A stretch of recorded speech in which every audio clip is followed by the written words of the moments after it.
Hello, everybody. Welcome back to the Hot Seat Podcast, where you have your host, Q. and I'm Flo, where we talk about various topics from the beginning to the end as it relates to family, blended families, parenting, friendship, marriage. This is a conversational podcast. Yes. We're not here to give advice because we're young in this world of blended family, and we're young in the marriage world as well.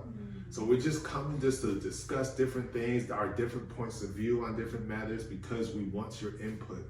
We want you to dive into those comments and give us your thoughts so that we can keep this conversation going and we can learn from each other from different types of angles, from different points of view and perspective, based on our various different life experiences. But as we do with any other topic, we're always going to address it honestly, openly, transparently when we communicate to you. So welcome back again to the Hot Seat Podcast. So getting right into our first segment of the day, what is your story? So, I have a story and then I forgot the story. But I don't know why, but I'm just sitting here realizing that I have no social media presence, but people are following me on Instagram, and I'm very confused as to why. I don't understand. But I'm sorry. Silent encouragement into the world. Who knows? Maybe. Who knows? Maybe. Anyways, no, the actual thing to talk about is patience. Not the people, but the characteristic that is apparently highly valued that most people don't tend to have. I'm one of the people. Or focus on growing. Say again? Or focus on growing. I swear I thought you said focus on rowing. I was going to say, we are not exercising right now. Gently down the stream? No, like, you know, like the row. You didn't get Yeah. it. Okay, I'll row, help you row, guys. row your boat. Yeah. No, patience with these kids and their lack of desire or inability to listen to what you are actually saying. Not the narrative that they have going on in their head, but what you are actually vocalizing to them in front of their face. Patience. Yeah, that's the ABC rule, basically. I tell you A, you hear B, so your answer is C. Yeah. And I see that you weren't paying attention to what I said. Right, but if you ask them, were you listening to me? Yes! What did I say? Prime example. Achilles and I have been trademarked, get it, TM, as the trash man. And so the instruction was given to help Achilles empty out the HelloFresh box. So I told Yvonne, go ahead and lift up the recycle lid so Achilles can then put the box in there, because, you know, it's our job. It's just he was struggling trying to do both, so go ahead and help. Mm-hmm. Instruction was clear. It was laid. Achilles knew what he was supposed to do, which was put it in there, but here comes Yvonne to help by lifting it up.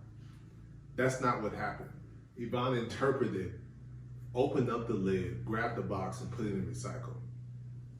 So I see Achilles walking back into the house. I'm like, Achilles, where's Yvonne? Because I'm thinking if he put it in there, okay, she could walk away now. Right. Yvonne told me to go inside because she was told to put it in the recycle. I'm just like, how? How? All I said was open the lid so Achilles can put it in the trash.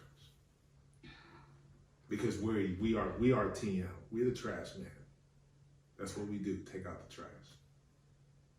All he needed to do is help with the lid, because I forgot what I was doing. I was washing dishes in the kitchen. So, you know, teamwork make the dream work. But no, But no. And that has been a reoccurring theme, especially this past week. This week, it's just continuous. Yeah. Say one thing, hear something, just doing the opposite. What was it that you oh shoot, I forgot. But it was so simple. The question was so simple. Mm-hmm. To the effect of Yvonne, did you take out the bread from, did you take the bread out the pantry? Yvonne, did you take out the bread? Well, we were gonna have sandwiches. No, but did you take out the bread? Well, Ray said she asked if we could have peanut butter and jelly sandwiches. But did you take out the bread? That's the question. She doing everything else. And then she has the nerve to give you a face like, I just answered you. No, you didn't. My question was, did you take out the bread?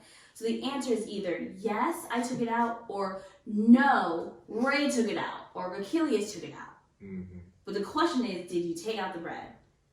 I didn't ask if someone asked if you guys could have sandwiches, if you were making a peanut butter jelly sandwich. I just wanted to know if you took out the bread. Answer the question that's being asked, not what you want to answer. I always tell her the imaginary question she came up with in her head, because I don't know where it comes from. It's out of nowhere. Yeah. But beyond that, I think we have a little daredevil, comedian, hilarious child in Achilles. Over here, drinking jalapeno juice, saying it ain't hot, finding creative ways and positions and areas to go to sleep, and then always stand 10 toes down. I'm not asleep, I'm awake. So if you haven't, go ahead, just take a look. Just take a look on Instagram, take a look on YouTube, take a look on Facebook. Achilles is he's just doing stuff. We had an incident, we didn't record it, we should have, where he was asleep, we were in the car. Oh yeah. And woke him up to ask him what he wanted to get to eat or something, I forget. And I looked at him and I was like, were you asleep? No. You ready for football? Yeah. Football has been over, you guys, for weeks. He hasn't had practice or games, but he's ready for football. Not sleeping after we woke him up, of course. Yeah. I was like, why didn't I record this? I knew. That's hilarious because we asked about food. But he was awake, so he heard the first question being, are you ready for football? Ready for football? Yeah, I'm ready. What a character. It's hilarious. But let's transition to the final episode of this limited book review series on Marriage Be Hard. So we're going to go from chapters 9 through 12. Mm-hmm. Starting with chapter 9 being Quarantine Be Hard. So based on what they put in this book, I can understand how quarantine was hard for them. But for us, we almost have to rename the chapter to Life Be Hard. Because life was hard. Yes. We went through the unconventional, illustrious university during that time, entitled Hard Knocks University, in which we were getting our bachelor's, master's, and PhD all at the same time in life. Yeah, that was... Marriage, family. Yeah. It was tough. And the pursuit of going to sleep. That too. So I can speak for myself. On my side, of course, 2020 was hard, like for everybody. So when I start naming these things, obviously we're going to connect on some level because a lot of us endured similar things, probably from different angles. So the desire to not work for anyone anymore, that's one of them. I was dealing with that. Dealing with the fear of stepping away. Are we going to be able to achieve our family goals? Are we still going to be able to continue to walk down the path that we've already set towards generational wealth? Are we, as the man, am I going to be able to ensure that I'm doing my part? That's one. Number two, the fear of walking outside of the apartment, the fear of just being outside, not only catching a virus, a virus, and it taking you out, but also just being alive and Black and a man. Yeah. The possibility of being taken out. Mind you, in LA, you know, some stuff was happening in LA too. While everyone was rightfully so standing up for Black Lives Matter, George Floyd, Breonna Taylor. I mean, people's lives were being taken in LA over the Popeyes hot chicken spicy sandwich or whatever it was called. Yeah. Driving through drive-throughs, crashing into other people, killing other people, shooting other people. It was just heightened level of violence was going on towards everybody, towards Black people, towards the Asian Americans, because it was the China virus or whatever they were trying to politicize that and put that on them. So there was an uptake or what is it? Increase in hate crimes and all of this stuff. So dealing with that, dealing with the kids, they're being at home, dealing with trying to get promoted, and me being the person who doesn't need books. I can just get it, boom, and pass tests and not passing. So that's like, I'm trying to earn some more money so we can get to what we want to get to on our list a whole lot faster. But I'm over here not passing these classes, getting irritated with myself because this isn't like me. Dealing with the kids at home, dealing with our disconnect and reading and writing two different books, just not on the same page at all. No. So it was a lot. It was a lot. Trying to find different creative ways to make it happen and spark fires, and all of a sudden it provoked the wrong type of fire. It was disintegrating fire. So trying to balance all of that stuff it was just a lot. Then the transition to marriage itself, the expectations that were had, because now we've grown into different people and expect certain things because of the change in dynamic. It was a lot. It was a lot. Yeah, quarantine. I wasn't done. I have a couple more things. Oh, go ahead. Then. Just like the rest of the world, we had the death lingering over my thoughts, because my wife is out there fighting COVID as a registered nurse. She's just out there naked in the world. No protection. Do we have PPE? Oh, we're short PPE. All of this stuff. And then dealing with death in the family. And then dealing with friends and family and people that I grew up with passing as well. So it was tough. And then everybody else is hurt with Chadwick Boseman, with Nipsey Hussle, with Kobe Bryant. It just was a lot to deal with and try to manage. It wasn't fun. Attending HKU was not fun during that season. I'm all done. You can go. You can go. Better? Yeah. Okay. So quarantine was difficult. My experience was different. It was different. The people I was around, they didn't have my experience. Obviously, I mean, everyone experienced things differently because we're all individuals.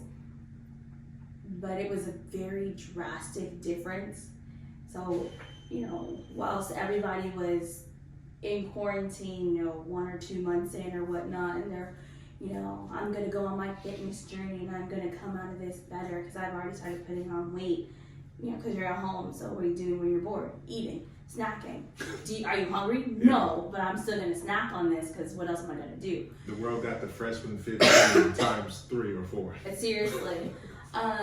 So, you know, they're going on their fitness journeys, and, you know, people are doing all the online shopping, and they're seeing how kind and gracious other people are being, and they're just so helpful and understanding, and they're just all of these things. And I'm sitting here asking myself, am I crazy? Because I am not experiencing that. What world are we on? Like, I felt like I was in an alternate dimension. Like we were living in world parallel universes, but not the same universe, because that was not my experience. I mean, I was taking care of some COVID patients, and they were very,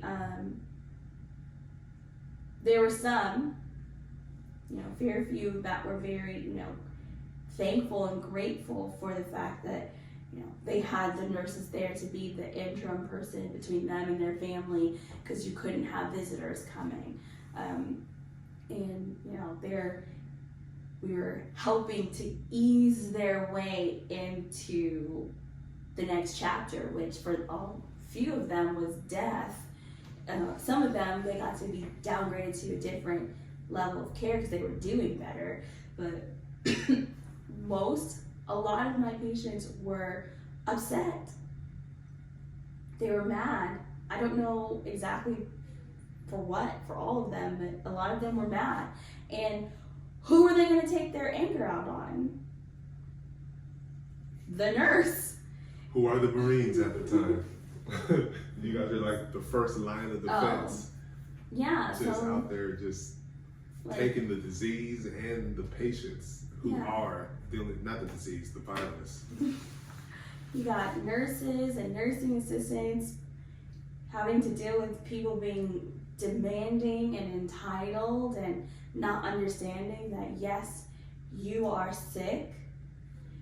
So are my other 3 patients. There's only one of me, and I am not the Flash. I am Nurse Q.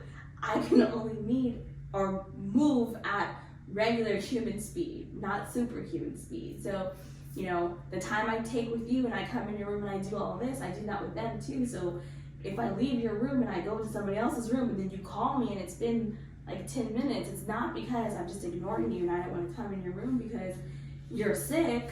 It's because I'm with another patient in their room who's also sick, doing the same things I was doing with you.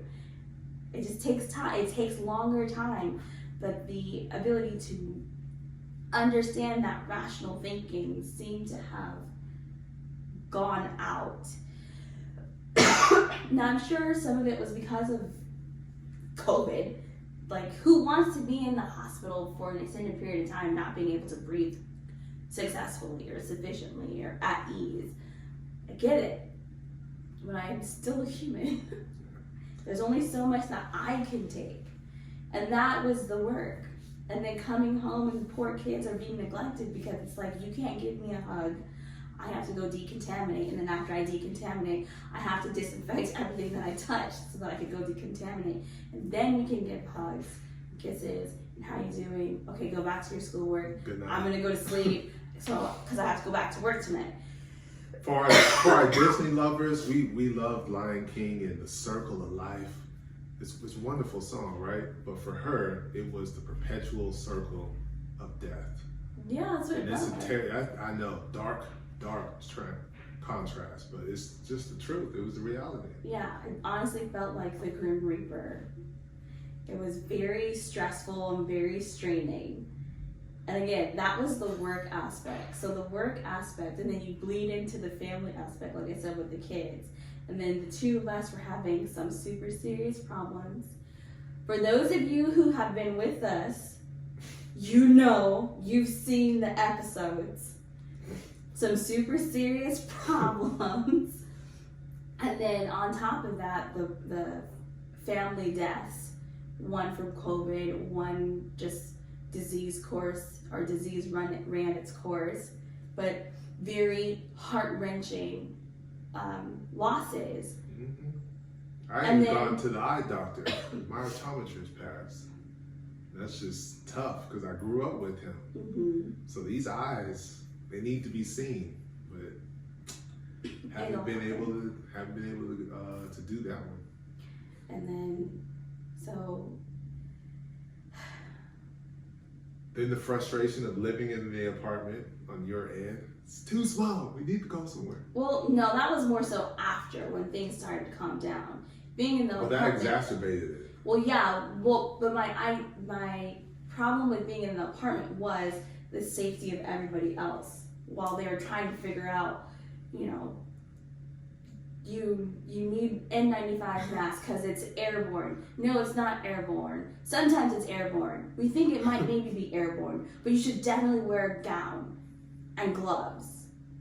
And yeah, you should probably just put everything on because we really don't know. And it's like, but we don't have everything. Yeah, well, you're gonna have to reuse your mask for like 4 hours, 6 hours, the whole shit. Like, what?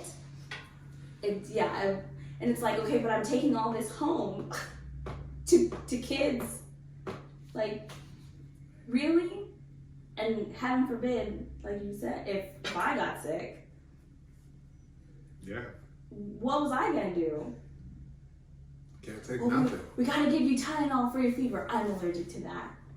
Okay, well, exactly. So as you can see, that season was tough. It was very difficult. It was extremely tough. And so it leads into the actual next chapter because these words were actually uttered to my face. What about the question? But before we get to that, here's the question. What did quarantine teach you about yourself and your spouse?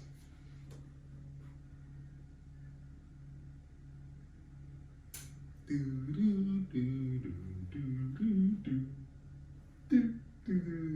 it teach you something? I'm still thinking.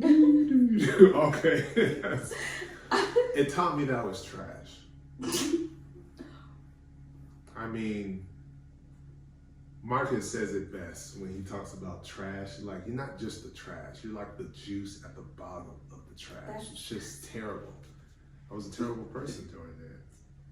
It wasn't that great as an employee because my mind was elsewhere. Tried to focus, but my mind was elsewhere. I was trying to get up out of there and also support what my wife was doing, which was taking on the battle. So that caused me to not have 100% focus on work, and that just encouraged me wanting to be home. So I wasn't that great as an employee. I tried my best to give it my all during that season. A terrible husband, just trash. As a dad, obviously. I find that very interesting how you said you're trying to support your wife and to fight. Oh, it's just me. Terrible husband. It was me trying to clean up the fact that my mind was elsewhere. It wasn't on being the greatest employee. It was more so being at home, but that also contributed to somewhat supporting you so that way you can go and do what you love to do. It's just save lives and help people in that aspect in the world of health. So that is me just trying to clean it up. Oh, okay. But yeah, terrible husband. Tried to spice it up. Just created dragon hellfire. The wrong type of fire. It just made it worse. Well, hold on. Try to spice it up. How? Going out, date, movies, trips. It just didn't. We couldn't do anything. It couldn't help. And then when we tried to do it, it didn't work. So I mean, it was just terrible. Trash. Then as a dad, probably was slightly trash a little bit. The patience was short. Just didn't have it. Wasn't really focused. Well, too much of a good thing is a bad thing. It's terrible. So that just, again, I guess I'll get more into answering this question because it goes with the next chapter. What was the question again? What did quarantine teach you about yourself and your spouse? So what did it teach you about me? Oh, I've said it before. Earlier in this limited series, the amount of room, it's a grandiose 50,000 million 550 4,200 square foot house of patience and grace. For those of you who that's don't just know, the house. That's not even the lot itself. For those of you who don't know, that's an Achilles number. It is. Yeah. It sure is. That's That's his an Achilles favorite number. number too, every single time. What's a million times a million? 500, 465, 52, 54,000. Just 52 and 54 always got to be in there. Yes. I'm like, what? Okay. But yeah, the amount, patience. So I guess I was trash. I tested the nerve. I tap danced on the nerve with steel toe boots. Okay. With spikes, and her nerve is on ice. I was doing damage. I learned for myself, or about myself, that Strong, independent woman. She took it. what I have always known about myself is true. I am strong, I am independent, I am also a woman, I identify as a woman. And I do have the capacity to be very forgiving and be very patient. But then I also have a limit, which it's really far and hard to see because it is so far away from the horizon. Like, it is back there. But once you get to that limit and you cross the threshold, it is like the absolute opposite. Mm-hmm. I crossed the limit once. With my weak knees, I got pushed and fell to the ground. So again, that is something that I've always known about myself. Very few have ever tested the theory, and I thank God for that. Unfortunately, I was being tested in multiple ways. So I got a taste. Just a teens. Yeah. I was like, wow, the force. Wow, my legs are weak. I am weak. Yeah. So that's what I learned about myself. What I learned about my spouse, my husband, was trash, that useless. I never What's said the other? useless. What's the other word that we came up with recently? I don't know. Oh dang! I forgot. It was useless. It's something else. I don't know. We talked about it yesterday. I know. I never called him useless. You did. So I'm just wanting to throw that out Actions there again. have words as well. They just don't come out verbally. I learned that my husband seems to operate on this double standard thing that I just despise. And you're talking about that? How I don't see lines and stuff? no, your double standard. How you can, but I can't.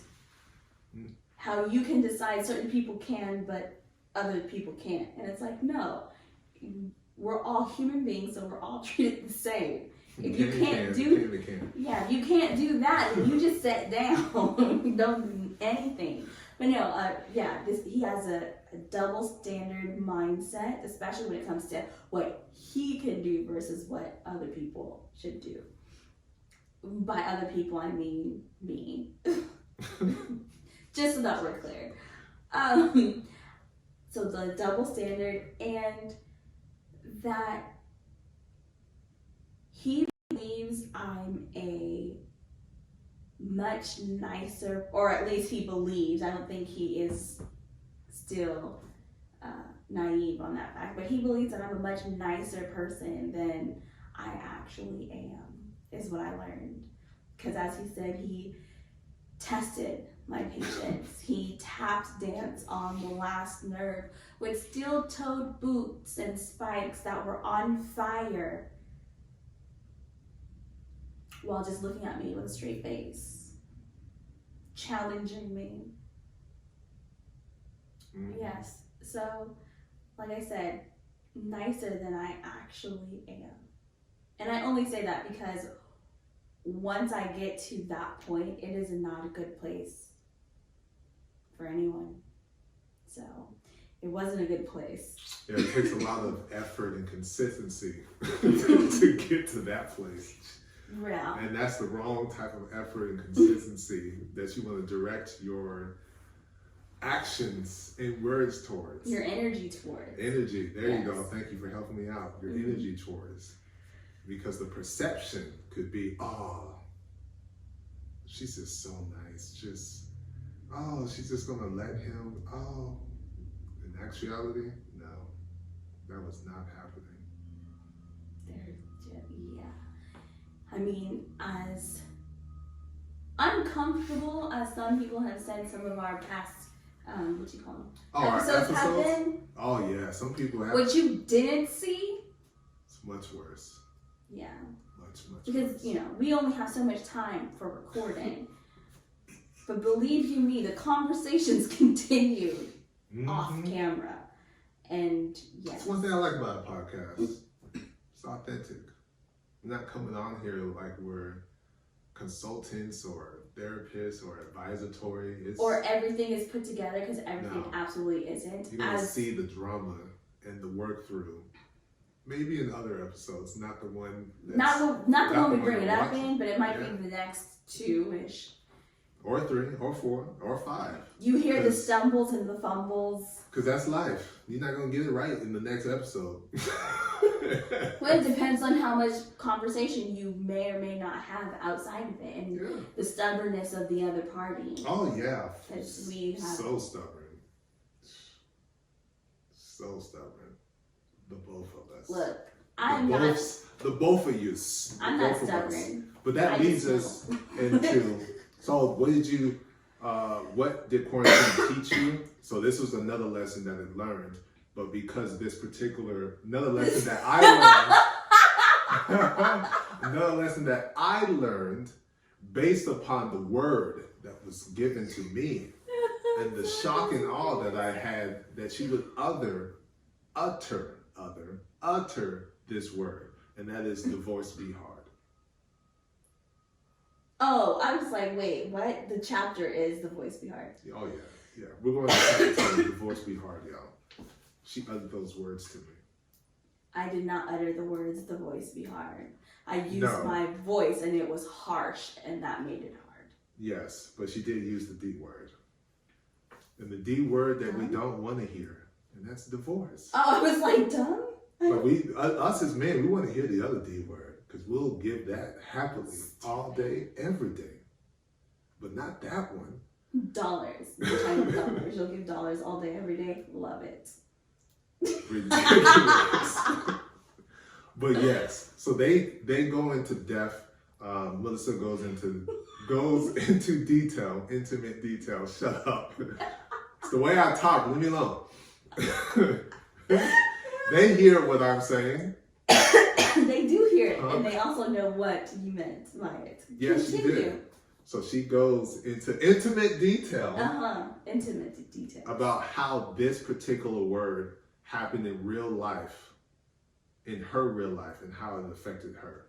And to a certain extent, we've talked about that in the glorious 6-episode spread, which was only supposed to be 3. But, back then we weren't great at recording. So, you have part 1, 2, 3, 4, 5, 6. Okay? So, went into intimate detail about all of that. So I won't rehash that. I would just more so talk about the word divorce itself and what I feel about it. I think it leads to selflessness and selfishness. It's a versus when it comes to whether or not divorce is actually going to happen. And this is one of the things that quarantine taught me, is that I had to be selfless, because this whole time I had been selfish, focused on me, the things that I want to get, the one things I desire, you need to give it to me. There wasn't no selflessness, and you have to be selfless in order for there to be a transition or a change in personality or attitude or improvement of yourself as a person. You have to be selfless, because as much as you say, I changed for myself, ultimately you could say that, but in actuality, we are human, and our nature unfortunately or fortunately, we're going to have connections to different people. And so in order for that connection to be healthy, you have to give what that person needs, or give what it is that they're lacking, or to tweak and change who you are to match and to flow with that individual and that person. So that means you have to be selfless. You have to be thinking about the other person more than yourself. So in her instance, she likes strong arms. She likes strong arms. So me, if I'm the person who don't like to work out, but I want to, spice things up, then that means I got to get down and do some push-ups. I don't like push-ups, but I have to go down and do some. I do like push-ups in real life, but I'm just saying. I don't like push-ups. But I have to get them push-ups on so she can enjoy these guns. I got to do what needs to be done. You hear me? So one of our group of friends, they want, lack of a better term, hot seat when it comes to anything that we talk about. So that's what they desire, that's what they look for. So because we're those type of people, we give that, well, because we like to. But even if we didn't, for that connection to work and for it to be healthy and for it to thrive, you have to take yourself out of it and be like, okay, this person likes elemental P, so I got to give them elemental P, so that way they got it. And I like ABCD, so they give me ABCD.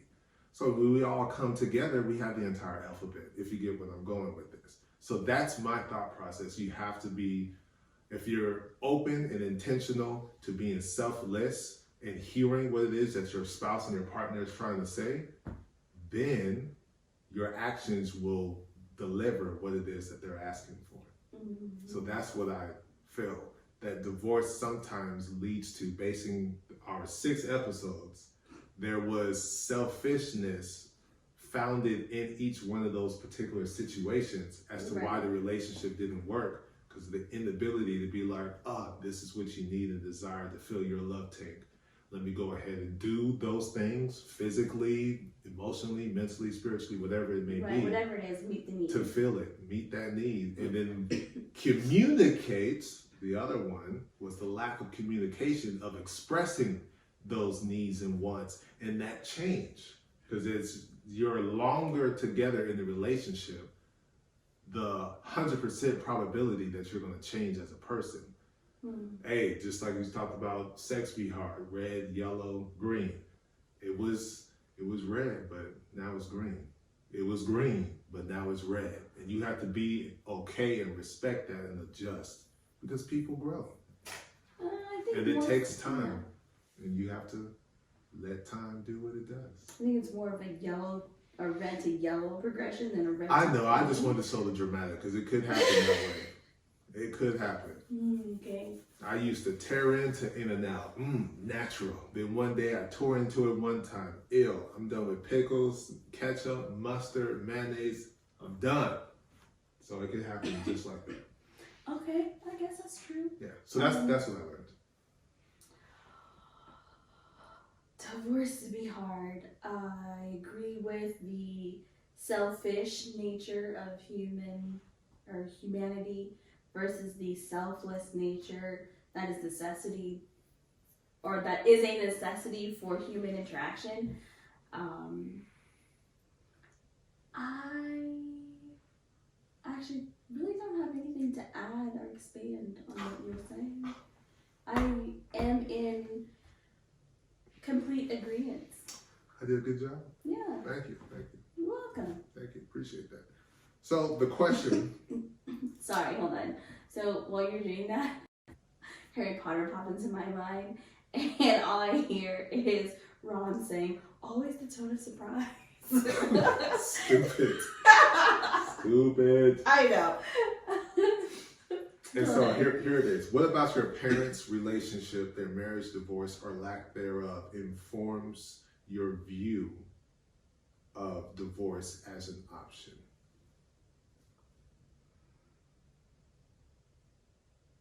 I don't quite understand. What about your parents' relationship informs your view of divorce as an option? Well, my parents got a divorce, so I know it's an option. I 100% agree with that. But also, there's a beauty in that divorce is an option. I think, she touched on it in this, Melissa touched on it in this chapter. The beauty in that divorce is an option means that every day that is an option, but every day that person is not choosing that option. They're making the decision to ride or die with you because you're meeting XYZ need, or they're giving you enough time and grace and patience to adjust to their change so you can give to that, or giving the time and patience and grace and mercy to allow you to change as a better person and meet the needs, because I was trash. So I appreciate the patience. So that's what it informed me. Also, I do come from a family with a lot of separation and divorce. Yes, I'm thinking about it. As it pertains to the family that I grew up with, to be more specific, there was a lot of divorce and separation on that side. So when my parents divorced, that did affect me at that age. And it contributed to the end of the relationship that I was in at that point in time. It was a huge factor because I was a freshman in college, I believe. So yeah, I think it was a freshman in college going into my sophomore year. And so yeah, that changed because it's like, this is the image of what a relationship is supposed to look like. And as children, we learn and we grow and we take from, but at the end of the day, the mold and the picture that we've been presented, we see that as that's the way to make it happen. That's the way to go. Of course, we tweak our own stuff because we didn't like that one, but we like this one. But when it all gets ripped and disintegrated before your eyes, you're like, well, what am I standing on? Right. What am I to do?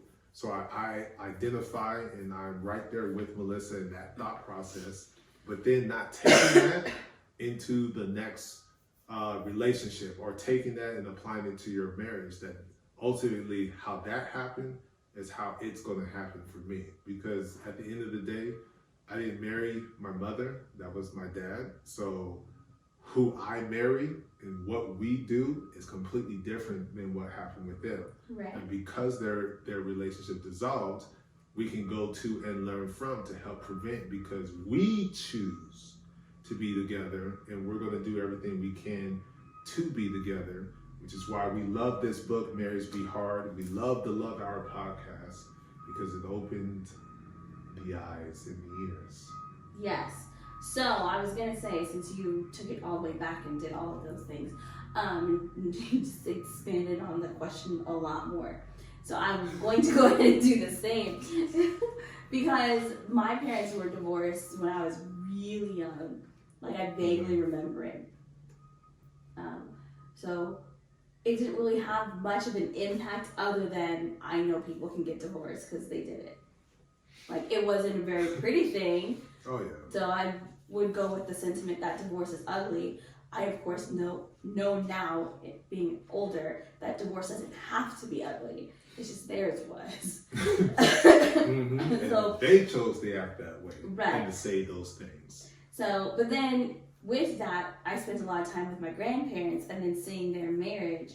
So seeing a couple that was married together and then had a not so great divorce versus a couple that had been together for nearly half a century and they weren't always happy. It was like, okay, so definitely want to be in a happy marriage. Don't want to have to get divorced, but if it's not happy or things are not working, I can do that. Yeah. We, however, are people who choose to, one, be married, and two, fight through the problem so that we can stay married. Because oftentimes, okay, not often, but there have been times where I will tell him, I love you. I don't like you right now, though, but I do love you. Oh, and there then, was a lot of that in 2020. Oh, there's so much of that in 2020. That was, so, you just titled 2020 that. Right. I love you, but I don't like you. So, and you know, it's like that was a good, what's the word? A good signal to, okay, we need some space. Yeah. We just need to do this for a second so we can come back and work through whatever it is that is the actual problem. Because, but as we said, we're not the most skilled fighters. So we do need this space. Oh yeah.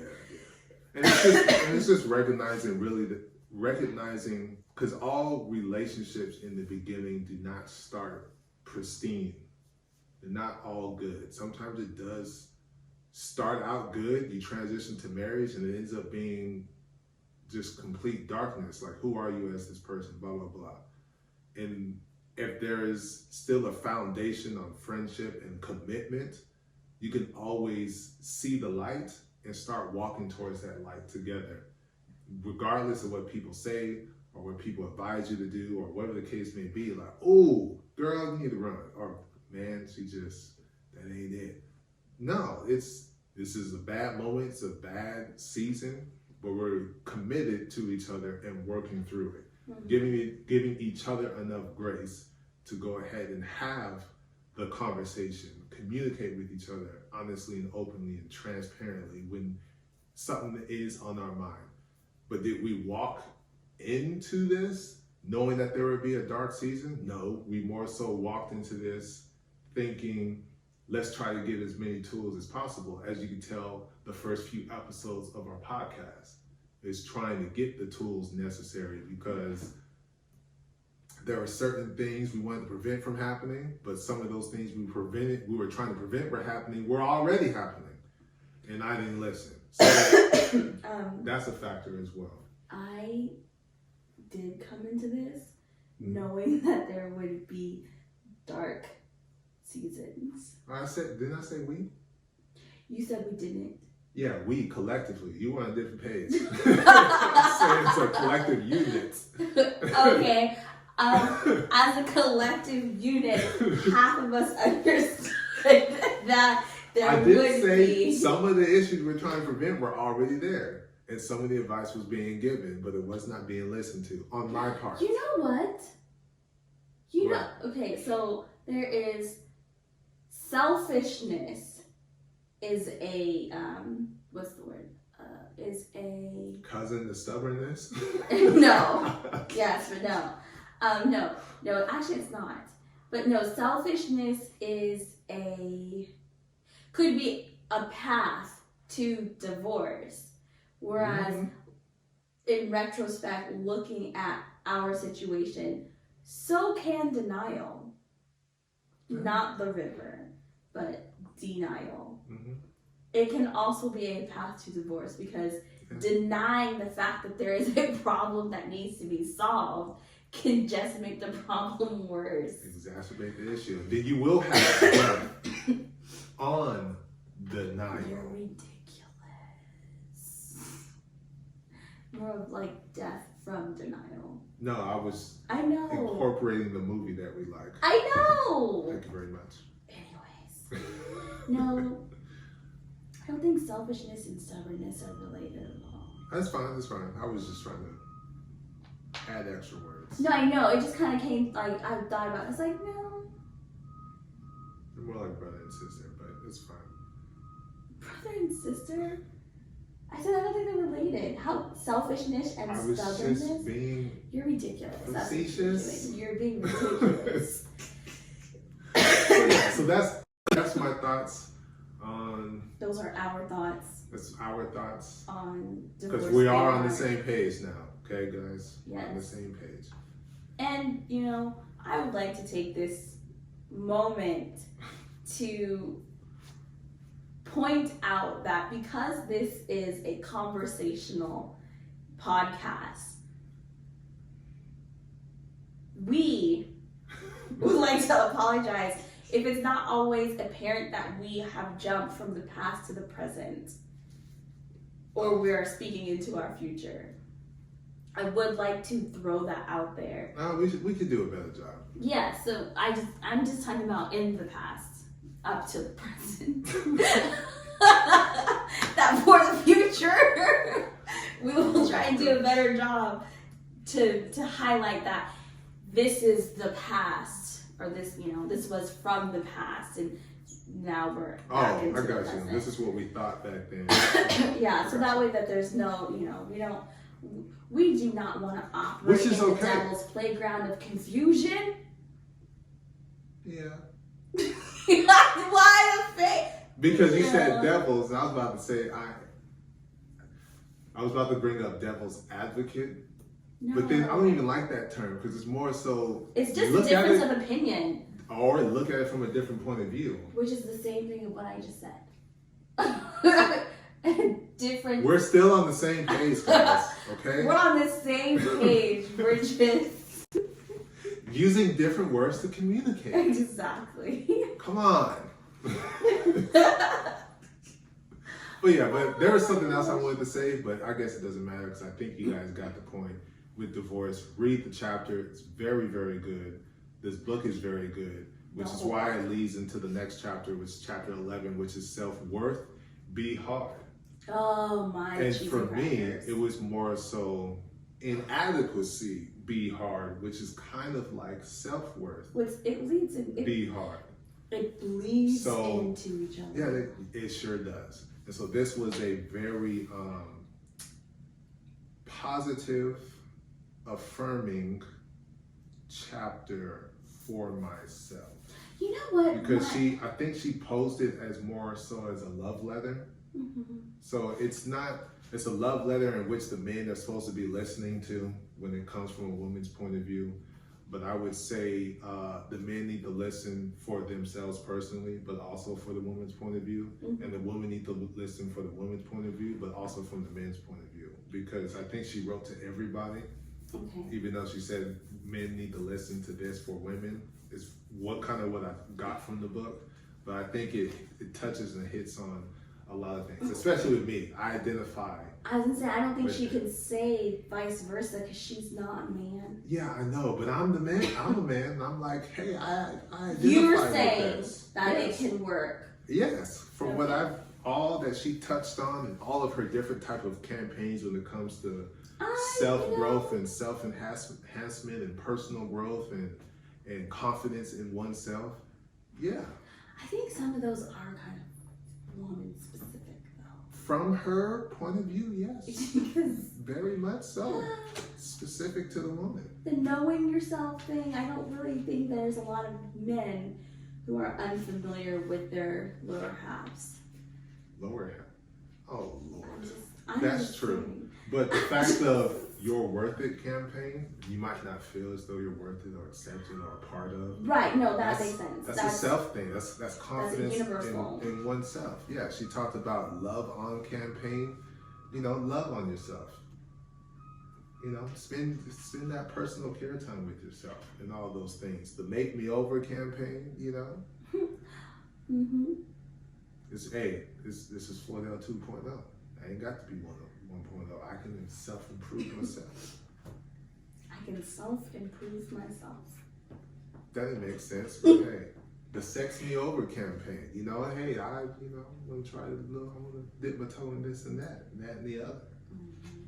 So, I think we can, the compare and despair. Now, this one was pretty good, really good. Not pretty good, really good. Mm-hmm. Don't get caught up in comparing or trying to equate on a certain level what you are to something that you see as great or perfect. Because that can open the door to you not feeling worthy of yourself and despair and depression and all of that stuff.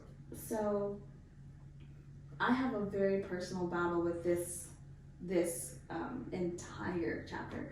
But we're on the same page, see? But specifically that, I find it interesting though, because oftentimes when I do compare, and it usually does lead to despair, it's not a comparison of from my point of view or my perception. So like if I'm on the few times a year I'm on Facebook or Instagram, or what, like YouTube or whatever, and like I see someone, they posted a video or they posted a picture, and I'm just like, wow, they're like super fit, they look really good, great body, male or female. And then I start doing the compare, because it's a natural thing. It happens. It's not natural, it's conditioned. So we are conditioned in that way. But I start doing that, but it's not from the perspective of me, where I'm like, yeah, I once had XYZ, but now I look like this, and oh my God, she's just so beautiful. And it's more so, I know, this has nothing to do with you. I mean, it does, but it's not because of you. It's just the way my brain works. So when I see the other person, it's like, yeah, that's totally my husband's type. And it's like, so because that's your type, it's like, but I don't look like that. Yeah, so then it's like a whole nother thing. That's what I'm saying. It doesn't make sense, but it makes sense. It's not from my point of view of, oh, I'm looking at her and I'm like, I don't have the things that she has, or I have too much of the things that she doesn't have, or whatever. It's more so, I know that this is something that catches your eye. And then I start comparing the differences because I know that catches your eye. Does that make sense? Do you understand what I'm saying? I'm married, my type. I'm defending myself. What is going on here? You don't here? Need to defend today. What? You don't need to defend yourself. I know. It's not like you're like, see, this is the person that I would like. I know you're not doing that. It's just, I know what your type is. And at some point in my lifetime, I was way closer to your physical type than I currently am. That's all I'm saying. Or I should say, than what your physical type was at that point of time. It's like, you take it back a few years, thinner, more fit. Actually, I was more of a, what do they call it? I would say I was closer to like a skinny fat, but I really wasn't, because I had a lot of muscle tone. But I'm just saying, physically, I was thinner, more fit. Curves would be more considered like socially acceptable at that point in time. So like transplanting your brain to then, but I'm still using then for now. Okay. I got you. So that's how it happens. It's never. I was about to say. Like, I did not know. I know you. That's why I said, like, it's you, but it's not you. It's my mentality, my perception. Gotcha. Okay. Gotcha. I'm gonna go backwards real quick to the Sex Me Over campaign. Wow, I could not talk today, guys. Sex Me Over campaign. For me personally, because she said that Rihanna don't play. I mean, I'm not wearing Rihanna bras and panties, but I do want to be like, ooh, too sexy for my, too sexy, because I'm buff and in shape. So as far as that is concerned, I need to get on my fitness. Hold on. Let it go. Because I want to be, I want to be like, Killmonger, Black Panther. I want to be swole. I want to I don't want to be the Hulk or Dwayne Rock Johnson. That's too much. Or Eddie Hall or any of those people. That's way too big. Just, Killmonger size, Creed size, Jonathan Majors and Creed. Kind of get fit like that. So when the girls start bringing boys over, I'm an intimidating factor. And I feel good, look good. So, You're 6'6". You're an intimidating factor. It doesn't matter. The muscles need to be added on. So that's going to be my Sex Me Over campaign. It's my physical. My physical fitness.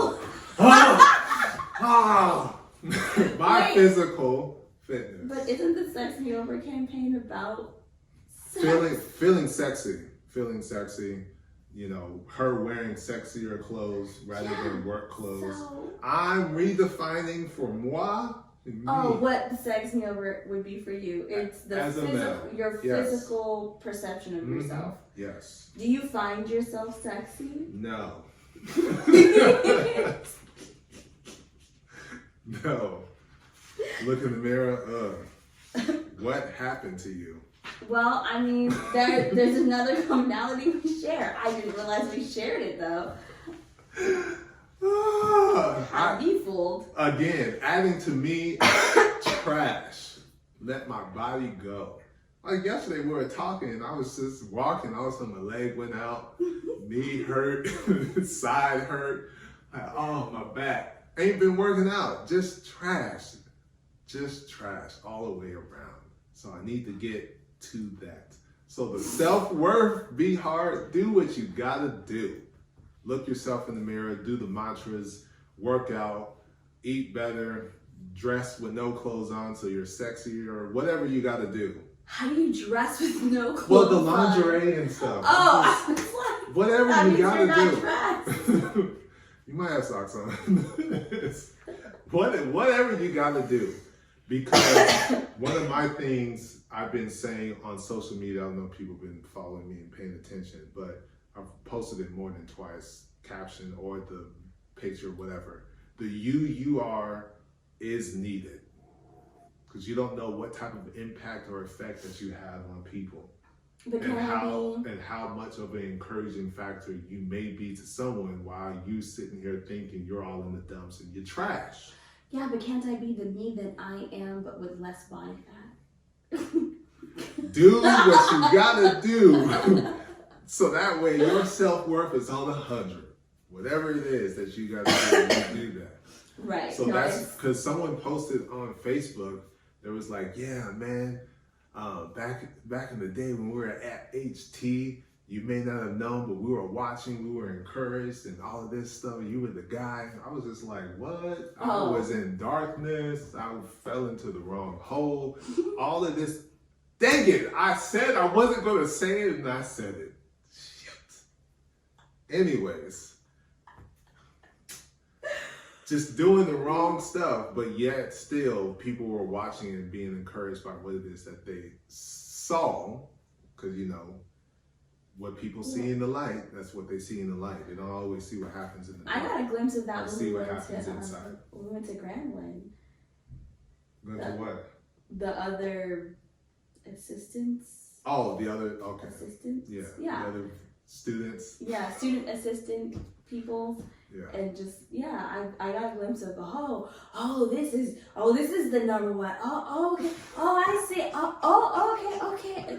Welcome back. Are you coming back? Yeah, I was like, do you guys know who he is? So you never know. And that should be encouraging as well, because the you are is needed. You do bring a positive impact to someone. You may not know it, but you're on this earth for a purpose and for a reason.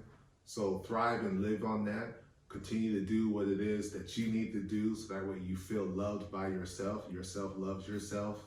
Well, self-worth is on 100. All of those things. Yourself loves yourself. Mm-hmm. I'm putting that on a shirt.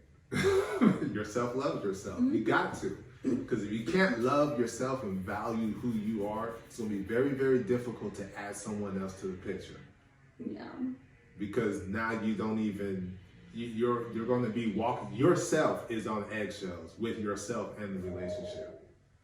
Because you don't know how to communicate. You don't know how to express what it is that you're feeling, the desires, the wants, the needs, all of that stuff. I'm speaking from experience on that one. Yeah, I know. Because, man, that was irritating. Glad to be free. So one of the questions, unless you got something to say. Actually. Oh yeah, let me hear it. I know.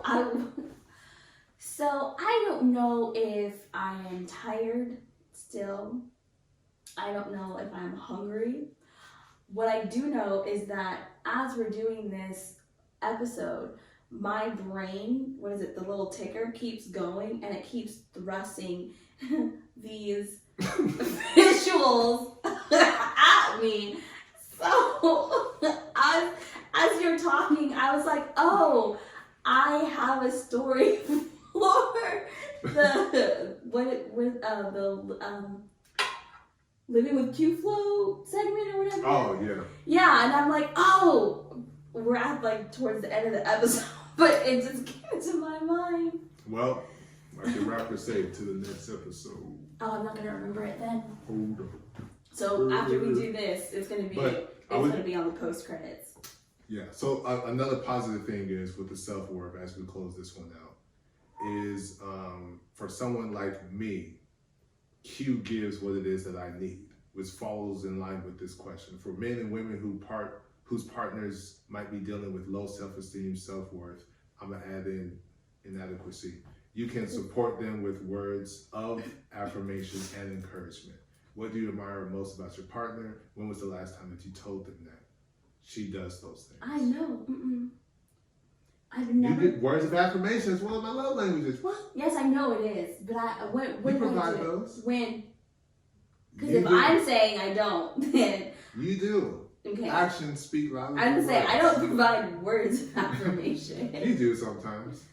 Occasionally. Yeah. Okay. So you do. Okay. Wait, what was the question? That was for me personally. So I'm just saying Oh. that you answer that question on a continuous basis Oh, to help improve. awesome. Because you on your end, I'm that. But see, that's the thing. Just because I have that mentality, because I do have that mentality, doesn't mean that I always feel that. I am not disagreeing with Do we need to hold what hands? you're saying. Marriage at first sight. Thank you. Yeah. So I do. I don't know. It comes from a long line, deep-seated genetic predisposition for thinking I am awesome, which is not a bad thing. I do think that, but sometimes I don't feel that. All right. So question is, when was the last time? Wait, no. Sorry. Are you your biggest fan or are you your biggest critic? I'm my Critic. biggest critic. Working on fandom. I am going to be honest, and I don't actually ever see myself being my biggest fan. Well, I'll be your bigger fan times two. Well, then I appreciate that. I might be less of a critic towards myself, but I don't think, if it's on a spectrum, I am definitely on the far end of biggest critic. Mm-hmm. I believe I can make my way to being less of a critic, less critical of myself. Yeah. I don't believe I'll ever cross the threshold into I'm a fan of me. But not because I don't like or love myself, just because my brain doesn't work that way. You can condition it to be different. I could try to condition it, although that's going to take a lot Not of could time. try, will try. Well, again, that's going to take time, energy, and effort. And I'm just like, you know what? If I could be less critical of myself, it would be fine. Because I already think I'm awesome in my own right. There are things that I can do, and then there are things I cannot do. Like dunk. Nephew asked Flo, like, can you dunk? He's like, I could probably still do it. And then he looks at me and I'm like, never in my life or in my dreams. No, It's I'm not looking at happening. you because I'm like, can I? No, KJ, sorry, I almost used his nickname, his personal nickname for me. No, KJ, he looks at me like, Oh, I thought you meant I look at you. no. Because I do be looking at you and I'm like, can I? Can I do that? This is I'm going me. to cry if I can't. If you do it, I have to go get the ice packs. No, but he looks at me and I'm just like, never. Not even in my dreams. Even in my dreams, I pass the ball. I don't even try to shoot it. And that's in my dreams. Not Or even anything dribble, just pass. Huh? Why you give it to me? I'll take it. No, I will dribble, but I will pass the ball. There's confidence in there. Yeah, I'll dribble the ball. So, But at no point will I ever take shots. going to chapter 12, it is read it for yourself. We're not going to discuss it because we want you guys to buy the book, have the conversation, learn the lessons that are in this book The from gems, beginning to all end. the gems. All the gems, the stones, the mithril, all of it is of value. This book is Priceless value. an accumulation of rubies and emeralds, mithril. Yes. All the things. The power of the ring, all of it. Yes. The Sorcerer's Stone. The Deathly Hallows. I mean, It's everything. It's all everything. the things. The dragon, the House of the Dragon, all of it. Targaryen blood, all of it, Valerian blood. It's all good. Listen. If you want to listen on the Audible, go over there and get that. You got to. This That's book actually is worth it. Highly entertaining too. It is. You literally hear the humor, you hear the laugh, you hear the emotion, you hear the tears, whatever. I felt it as in reading this. Right. You're listening, but you also feel what it Yes. is that they're saying. So you really understand the intent behind the words that they are giving in this book to improve as many marriages and relationships as possible. So Marriage Be Hard, they touch on a whole lot of topics, as you know, as you listen to us go through it. But all in all, does it have to be? You have knowledge. They didn't have the knowledge beforehand. We got real life experience and tried to acquire knowledge with the loving thanks of the Love Hour podcast and this book and the family and the crew and our parents and their divorced selves and free living. Divorced selves. Remarried selves. Remarried selves. Yes. All the things. So we appreciate, everyone and this book, of course. Go get the book, Marriage Be Hard, so that way it doesn't have to be for you and your relationship. We hope you guys enjoyed this limited series here with us. And before we close, we got to give what? Go ahead. Even with the information, marriage will still be hard, but it may not be as hard. Yeah, that's why I said easier. Oh, okay. Yeah, it'll be easier. Okay. Yeah. I mean, we are human. There is still the stubborn nature. It's going to kick in. It's going to arise every now and then. Some of us more than others. But in those moments, you're not going to take the hand? Oh, I know what you're doing. Just take the hand. If you're Yes. watching Married at First Sight, you got the jug. Just take the hand. Communicate. Talk. Because when you do this, you have no choice. Because I don't want her crushing my knuckles, and she doesn't want me crushing her knuckles. Well, So we're going to be calm, and when we express our words. I don't think I can crush your knuckles. I can't even really get Well, my hand around your hand. You get the point. You got Yes. the ring on and all that. That's going to hurt. So It I does wouldn't hurt. want to do that. So you can all of those tips and tools and tidbits and gems are very, very important. But what's also important is our supporters, our listeners who are following, subscribing, liking, sharing, commenting. We appreciate all of that. It is encouraging. Yes. Because that's what this podcast is. Bring out topics, talk about it, converse. And if you want to be on the podcast, the door is open. The way is not shut. As we're going into future episodes, we are looking for other blended families that would love to come onto the podcast. Of course, we're doing our part, trying to identify and find those people, pull them out of the woodworks, if you will, because they're not always in the spotlight. And that's the other part of this podcast, because that is what we are, a blended family. So we need those others to come forth. Come to the altar, come up here with us so we can learn even more about the different dynamics and how to navigate and how to bring camaraderie amongst every moving part in the family. Because again, blended families is like a domino effect. We can't just up and go. There's so many other things that need to be done just to go to the restaurant. It's more like a spider web. Yeah, that too. We're all interconnected. It's very, very true. So we thank you guys. You can also join the village as well if you want to go above and beyond and join and get exclusive content, get the early release early release content and videos and exclusive content before it goes public, of course. And I think it's hunger. it is hunger. It is. We need to eat. But yes, joining the village will also help us with getting the mics that are necessary, so that way we can take it up another level. Quality of the podcast. That is which we desperately would love to do. Yes, but until then, if you can't, that's okay. We love even more so the free support, the free 99 support. So like, share, follow, subscribe, all of those things. We do appreciate. Comment. We love the comments. Keep dropping those comments. We appreciate it. Until the next time. I would like to do a very, very, very special I lost the word. A very special never before done shout out and thanks to Miss Ashley Clark for being the #1 commenter. We appreciate it. Yeah, she's our number one supporter. Yeah, she sure is. Appreciate you. Yes, the comments are funny. Yeah. And they're very informative.